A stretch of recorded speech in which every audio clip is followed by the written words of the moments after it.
मेरा नाम नीरू। मेरे मोटे नैन नक्श लंबे बाल में बहुत खूबसूरत लड़की थी।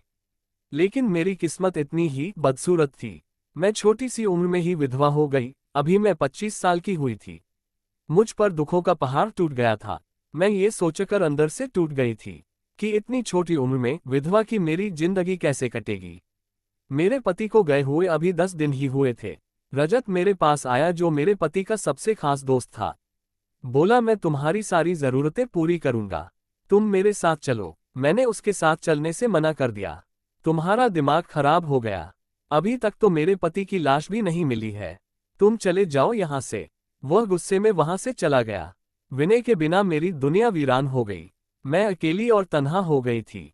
मेरे पास मेरी 4 साल की बेटी के सिवा कुछ भी नहीं बचा था। एक वक्त ऐसा भी आया जब मुझे और मेरी बेटी को भूख से तड़पते हुए दिन गुजारने पड़े। मैं अपने भाई भाभी के पास गई, लेकिन उन्होंने भी मुझसे मुंह फेर लिया और कहा, अपने गांव चली जा, यहाँ तेरे लिए कोई जगह नहीं है। आखिरकार मुझे गांव लौटना पड़ा।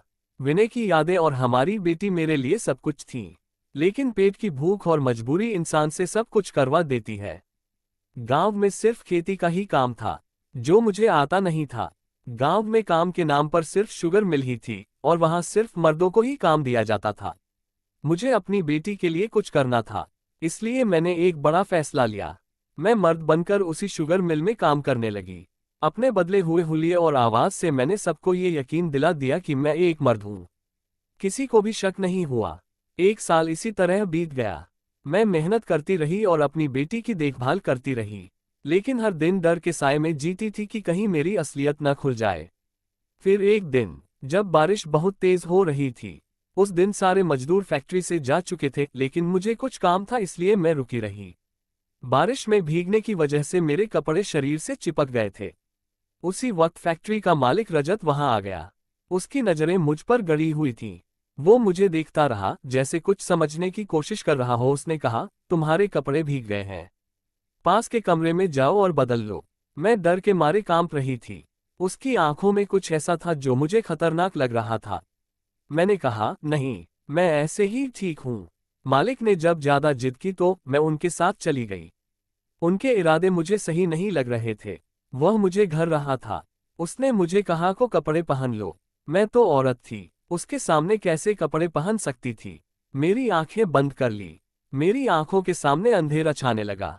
मैंने सोचा, आज तो सब राज खुल जाएगा और मेरी नौकरी भी चली जाएगी। फिर वह फैक्ट्री का मालिक बोला, मुझे लगता है फैक्ट्री के अंदर पानी जा रहा है, तुम जल्दी से कपड़े बदल लो और आ जाओ। मैंने राहत की सांस ली और भगवान का शुक्रिया कर मैं पुरानी याद में खो गई। शादी के बाद जब मैं पहली बार सजी संवरी दुल्हन बनकर विनय के घर पहुंची, तो सब कुछ मेरे लिए बिल्कुल नया था। मेरे लिए हमारा घर भी जैसे एक सपने जैसा था। एक साधारण सा घर, लेकिन साफ सुथरा और प्यारा। लेकिन मुझे इस बात का सबसे ज्यादा दुख हो रहा था। मेरा पति एक चीनी मिल फैक्ट्री में मजदूर था और मेरी मजदूर से शादी कर दी। मुझे मेरे पति के परिवार के बारे में कुछ भी नहीं पता था। वहां पर सब लोग मेरे लिए अनजान थे। एक गोरा चिट्टा लड़का आया और सबसे पहले मेरा घूंघट उसने उठाकर उसने कहा, बहुत खूबसूरत हो जी। मेरे पास एक गिफ्ट रखकर चला गया और बोला, विनय तो आपको देखकर पागल ही हो जाएगा। मेरी सुहागरात का कमरा गांव की औरतों ने सजाया था। मैं घबराई हुई थी, क्योंकि मुझे नहीं पता था कि मेरे साथ क्या होने वाला है। कमरे में फिर एक लंबा चौड़ा गोरा चिट्टा एक लड़का आया। वो मुझे देखकर बोला, डरो मत नीरू, हमारे घर में मेरे सिवा और कोई नहीं है। मेरे माता पिता का पहले ही सर्वागास हो गया। मैं बहुत डर गई थी। उन्होंने मेरी हालत देखकर कहा, जब तक हम दोनों एक दूसरे को अच्छे से समझ नहीं लेते, मैं तुम्हें कुछ भी करने के लिए मजबूर नहीं करूंगा। उसकी बात सुनकर मुझे चैन की सांस मिली। मैंने सोचा, लड़का तो अच्छा है, सुंदर भी, लेकिन मुझे दुख इस बात का था कि वह एक मजदूर था। मैंने पूछा, वह लड़का कौन था जो मुझे गिफ्ट देकर गया? विनय बोला है, वह मेरा दोस्त रजत, शुगर मिल फैक्ट्री का मालिक। मैं मन ही मन अपने भाई को कोस रही थी। इससे तो अच्छा मेरी शादी उससे रजत से हो जाती। वह मिल का मालिक तो है। अगली सुबह जब मैंने घर को देखा तो घर में जरूरत का सारा सामान था। मैंने सोचा, एक मजदूर होकर भी घर में सब सामान है। धीरे धीरे समय बीतता गया। विनय बहुत ही अच्छे इंसान थे। वो मुझसे बहुत प्यार करते थे और हमेशा मेरी खुशियों का ख्याल रखते थे। उनकी अच्छाई मुझे उनकी ओर खींचती गई और मैं भी उन्हें चाहने लगी। लेकिन विनय का दोस्त रजत, जब भी मौका मिलता मैं घर पर अकेली होती वहां जाता और मुझे टच करने की कोशिश करता। कहता आप बहुत खूबसूरत हो। मैं भी मजाक में कह देती आप भी शादी कर लो। कहता नहीं, मुझे तो आपसे ही शादी करनी थी। बिल्कुल आप जैसी ही लड़की चाहिए। मुझे उसकी नज़र अच्छी नहीं लगती थी और मैं उससे कुछ कह भी नहीं पाती थी क्योंकि वह विनय का दोस्त था और मिल का मालिक भी। एक दिन विनय को जल्दी थी और भी खाना लेकर नहीं गए। मैं सोचा चलो आज मैं ही जाकर उन्हें दे आती हूँ। पहली बार मैं विनय के लिए खाना लेकर गई। फैक्ट्री के दरवाजे पर ही एक मजदूर ने मुझे मैडम जी कहकर बुलाया। मैंने हंसते हुए कहा, अरे मैं कोई मैडम नहीं हूँ, मैं तो विनय की पत्नी हूँ। तब उसने बताया, मैडम जी विनय साहब भी तो मालिक हैं। ये मिल तो रजत और विनय साहब दोनों की है। मैं हैरान रह गई। अब तक मैं विनय को एक साधारण मजदूर समझती थी, लेकिन वो तो इस मिल के मालिक थे। उस दिन मुझे अपने आप पर शर्म आई कि मैंने उन्हें कभी उनके ओहदे से तोला। समय बीतता गया। हमारी जिंदगी खुशियों से भरी हुई थी। मैं प्रेग्नेंट हुई और हमारी प्यारी सी बेटी हुई। हमारा परिवार पूरा हो गया था। लेकिन किस्मत को मेरी खुशियां मंजूर नहीं थीं। एक दिन विनय अपने दोस्तों के साथ पहाड़ों में घूमने गया। उसी दिन मुझे खबर मिली कि उसका एक्सीडेंट हो गया। उसकी लाश कभी नहीं मिली। उसकी तलाश में हफ्तों बीते पर कुछ भी हाथ नहीं आया। इतने में फैक्ट्री का मालिक आ गया और जोर से चिल्लाया, कब से तुझे आवाज दे रहा हूं। मैं एकदम से डर गई। उसने कहा, तूने अब तक कपड़े भी नहीं बदले। यह मालिक कोई और नहीं रजत ही था। उसने मेरे चेहरे से साफ हटाए और हटते ही एकदम दंग रह गया। तुम इतने दिनों से काम कर रही हो और मुझे आज तक पता ही नहीं चला। उसे दिन तो तूने मुझे ठुकरा दिया था, ना मैं गया था ना तेरे पास चलकर। मैंने वहां से भागने की कोशिश की लेकिन उसने मेरा हाथ पकड़ लिया। मैं डर के मारे कांप रही थी। उसकी आंखों में कुछ ऐसा था जो मुझे खतरनाक लग रहा था। मैंने कहा, नहीं, लेकिन वो नहीं माना। उसने मुझे घसीटते हुए पास के कमरे में ले गया। मेरी सच्चाई उसकी नजरों के सामने आ चुकी थी।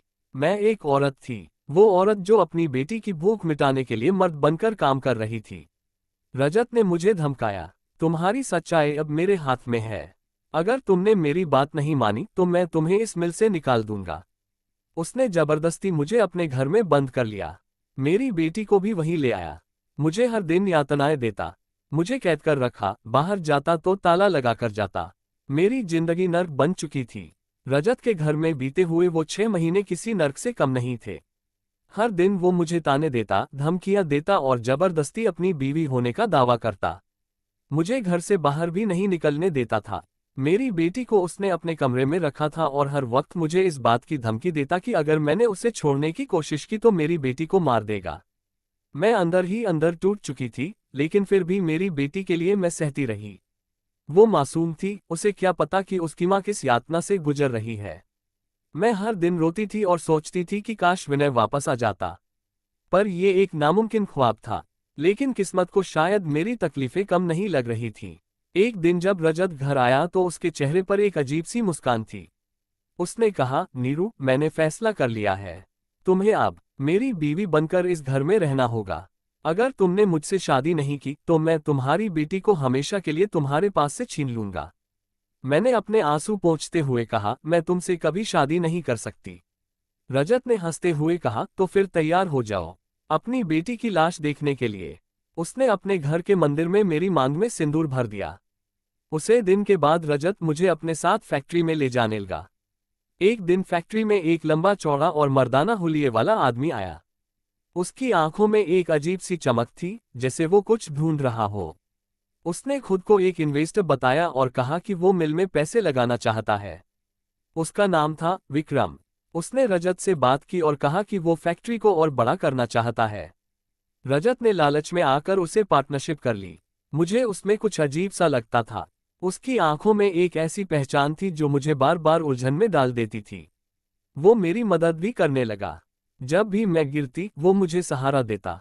लेकिन उसकी बातों में कुछ ऐसा था जो मुझे हमेशा अपने अतीत की याद दिलाता था। एक दिन विक्रम मेरे पास आया और बोला, नीरू, तुम्हारे चेहरे पर हमेशा डर क्यों छाया रहता है? क्या तुम ठीक नहीं हो? मैंने उसकी आंखों में देखा।